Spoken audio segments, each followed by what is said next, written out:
Hey, what's going on? Welcome to Feature Friday. I'm Bobby, your ghost host. Oh, no applause from anyone else in the room.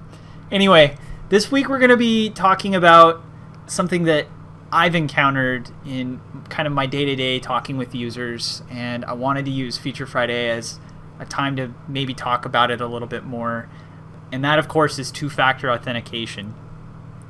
You know, a lot of us are using two-factor authentication, but there's still quite a few accounts out there that aren't using it. And realistically, on top of two-factor authentication, I also want to cover maybe some best practices around security groups and disabling users and that kind of thing. So two-factor authentication, for those that maybe are less familiar with it, two-factor authentication is a security measure that requires you put in a code when you go to log in to, in our case, RepairShopr.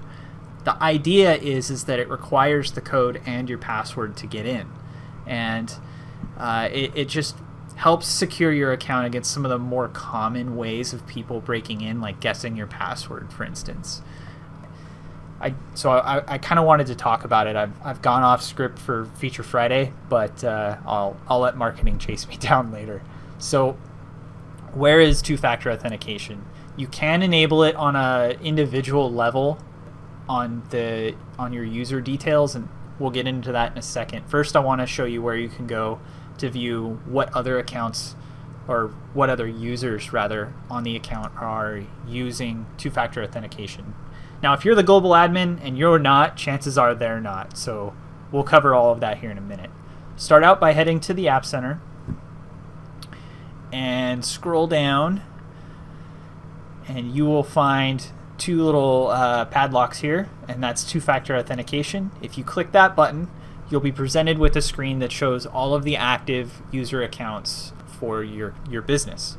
If it's red, that means two-factor's disabled. If it's green, it means they're using it. So to get things started, if you as the global admin are not using it, you're going to want to enable two-factor authentication on your account first. So click this link here, and it's going to take you to your password API section.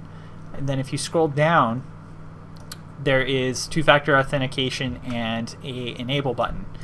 If you click that and you hit OK, it's going to take you to a place where you need to re-enter your password. And when you do that, the next screen will show you a QR code. You're also going to get prompted to download Google Authenticator to something like typically it's on your phone.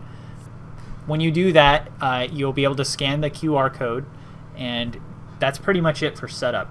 At that point, next time you log into RepairShopr, it's going to prompt you for the code that's in the Google Authentication app.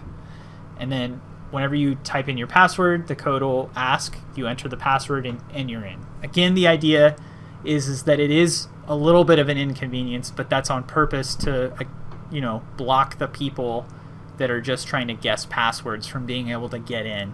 Or let's say they got your password, without that authentication code, they can't get into your account at all. It's very secure, and it's actually like security by inconvenience somewhat, but honestly, at least it's my opinion, it really doesn't affect too much, or take up too much time rather. So once you have two-factor authentication turned on, you can head back to the App Center page, and I highly recommend checking this box to require it for all of your accounts. And when you do that, the next time they log in, it's going to force them to also set up two-factor authentication.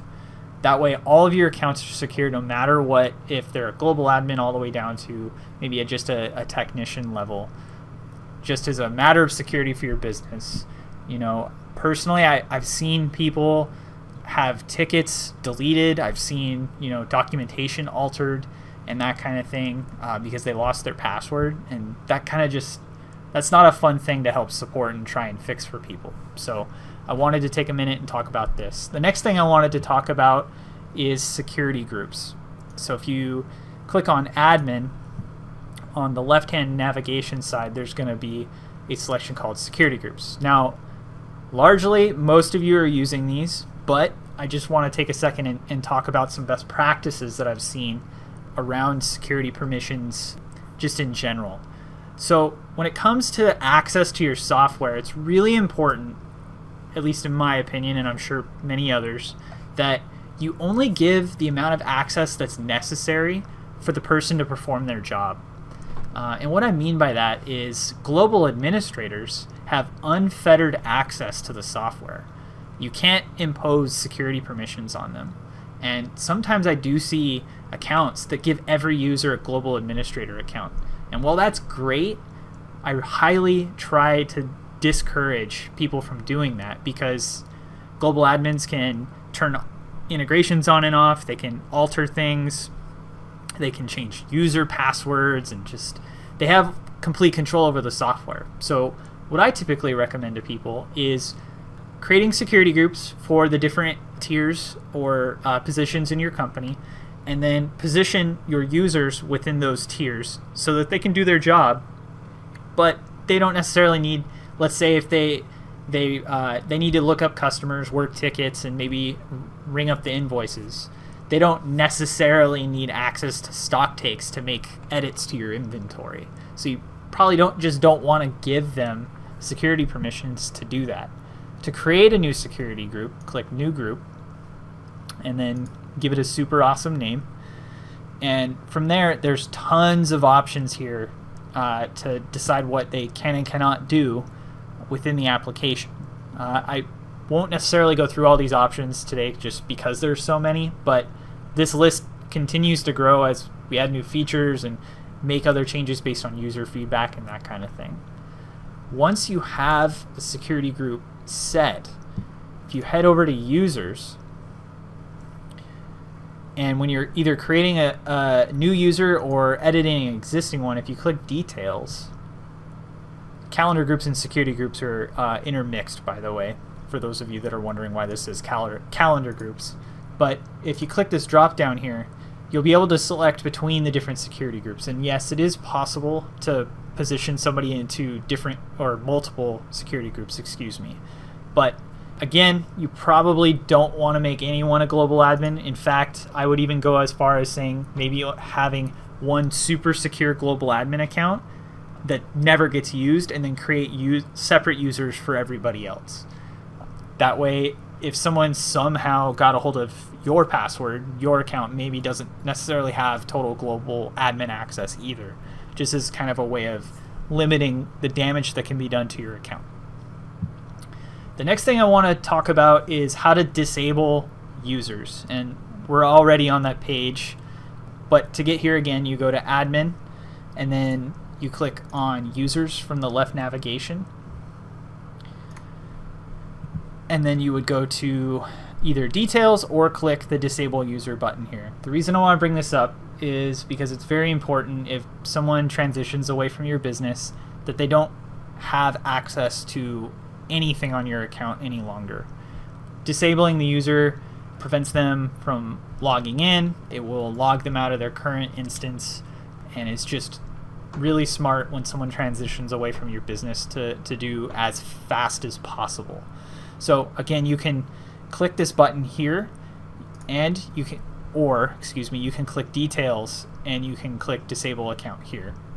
I usually like to take it a step further and alter the email as well to something like disabled, so that if for some reason they did try and log in, you've now changed the user entry email, and the chances of them knowing what you changed it to is really low, and just adds an extra level of, assurance that they won't be able to get in.